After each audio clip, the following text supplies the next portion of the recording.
C. Joseph Vijay எனும் நான்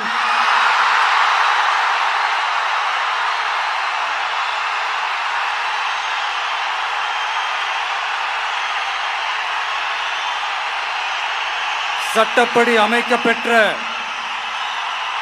இந்திய அரசியல் அமைப்பின்பால் உண்மையான நம்பிக்கையும் மாறா பற்றும் கொண்டிருப்பேன் என்றும் இந்திய நாட்டின் ஒப்பில்லாத முழு முதல் ஆட்சியையும் ஒருமையையும் நிலை நிறுத்துவேன் என்றும் தமிழ்நாட்டு அரசின் முதலமைச்சராக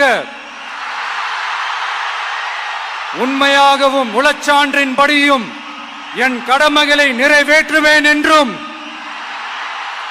அரசியல் அமைப்பிற்கும் சட்டத்திற்கும் இணங்க அச்சமும் ஒருதலை சார்பும் இன்றி விருப்பு வெறுப்பை விலக்கி பலதரப்பட்ட மக்கள் அனைவருக்கும் நேர்மையானதை செய்வேன் என்றும் ஆண்டவன் மீது ஆணையிட்டு உறுதிமொழிகிறேன்.